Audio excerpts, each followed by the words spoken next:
سلام به کانال نرگس بانو خوش اومدین. امروز میخوام بهتون یک کیک خیلی خوشگل خوشمزه رو آموزش بدم. طریقه فیلینگ و خامه کشیشو میخوام بهتون نشون بدم.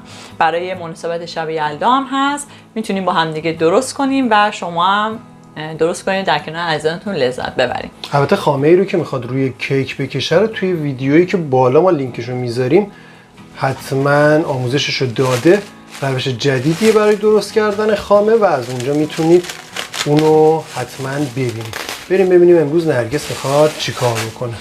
من این کیک رو دیروز آماده کردم و دورش رو سلفون وقتی خنک شد سلفون کشیدم و گذاشتم کنار که امروز بتونم ازش استفاده بکنم. اول از همه من باید کیکمو برش بزنم به لایه های مساوی. میخوام به 3 قسمت اینو تقسیم بکنم.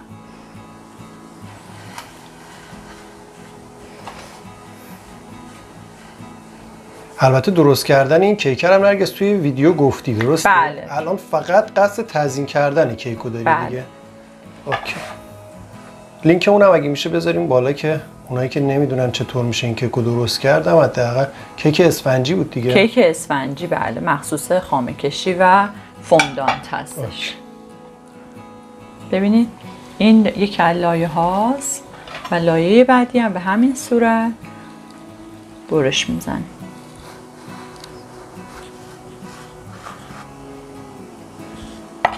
نه از لایه بعدی.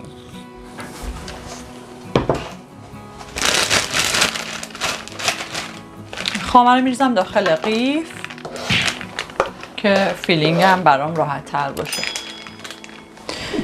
چون کیک من تازه هستش نیازی نداره که من کیک رو تر بکنم یا خیسش بکنم، ولی اگر کیک چند روز بمونه حتما با حالا آب، شیر یا آب میوه میتونید یکم روش رو با فرچه نمدار بکنید که کیکتون خشک نباشه. خب من اینو به این صورت میخوام خامه بذارم. دو ردیف رو هم دیگه؟ نه، فقط این دور کیک رو یکم بالاتر باشه، چون میخوایم توش گردو و موز و اینا بریزم. این لبه یکم بلندتر باشه که نزنه بیرون اون گردو و اینا. به این دلیل. حالا موز یا هر چیزی که خودتون دوست دارین رو میذارین روی این خامه ها و همینطور گردو.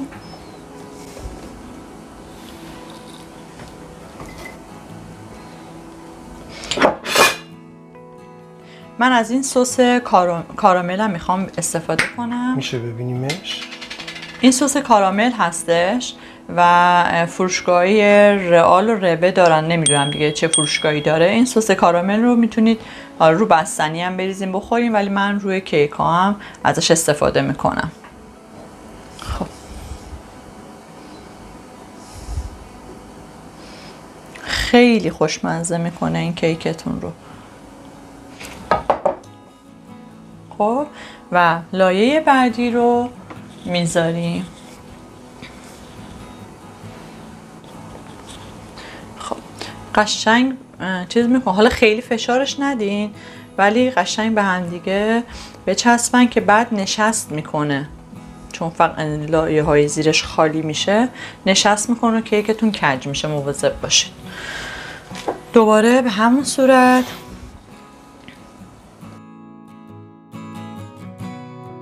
دوباره دور لبه کار رو یه دور دیگه خامه میریزین که بلندتر بشه ارتفاعش و این کار رو دوباره ادامه میدیم ولی این سری به جای گردو من پرک بادوم میریزم یا بادوم پرک میریزم و یه طعم متفاوتی داره نسبت به گردو. به جای سس کارامل هم سس کاکائو میریزم، شکلاتی میریزم. میشه نوتلا هم ریخت؟ میشه نوتلا هم ریخت، بله. میشه کره بادوم زمینی هم ریخت. هر چی که خودتون میتونید اصلا نریزینم. هر چی که خودتون میتونیم اصلا کیک درست نکنیم. میتونید اصلا خامه هم نزنه. بچه اینم سس کاکائو هستش، سس شکلات و اینم میریزیم به به. چی شد؟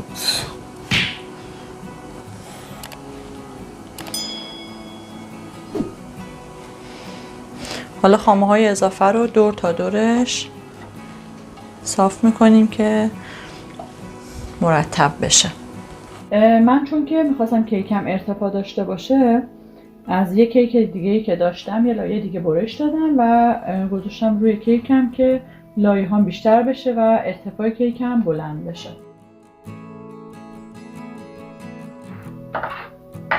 تا نرگس اونو صاف میکنه، لینک این دوتا سس رو میتونید از آمازون پیدا بکنین.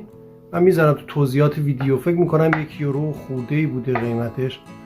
میتونید راحت سفارش بدید و براتون بفرستم.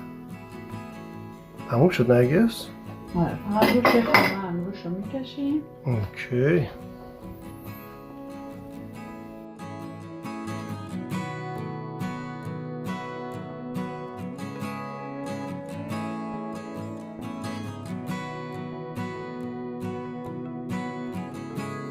خب من خامه کشی اولیه رو انجام دادم. بعدش میخوام خامه قرمز رو روش بکشم. میذارمش توی یخچال 1-2 ساعت استراحت کنه. بعد از اون این خامه کشی اصلی رو روش انجام میدم و دیگه تموم میشه.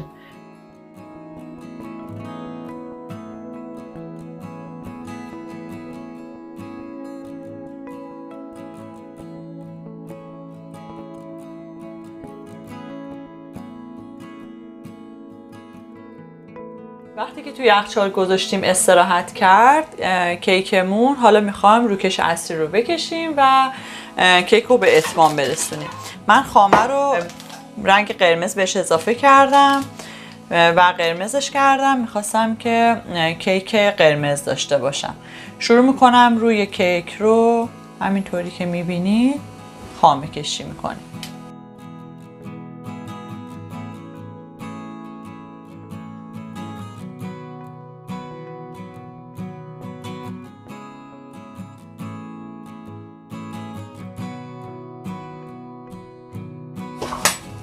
خب ما همینطوری که قبلا هم انجام میدادیم فقط میایم روشون رو صاف میکنیم. خیلی فشار به دستمون وارد نمی کنیم تا فقط اینا صاف بشن.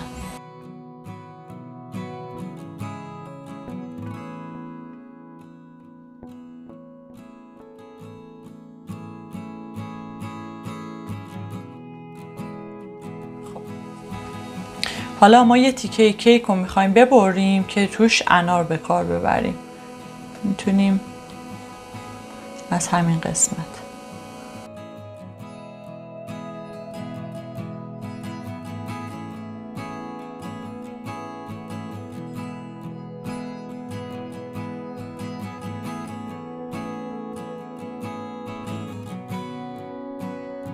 خب انارا رو حالا توی این قسمت همه رو جا میدیم.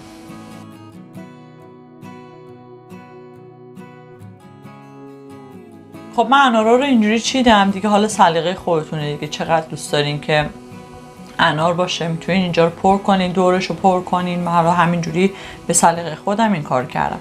حالا یه پودر طلایی هستش که حالا آب، یک کوچولو آب میتونید بهش اضافه کنید، بزنین دور کیک و دور اینجاها این قسمت و خوشگل میشه. حالا من یک کوچولو بذار آب بریزم.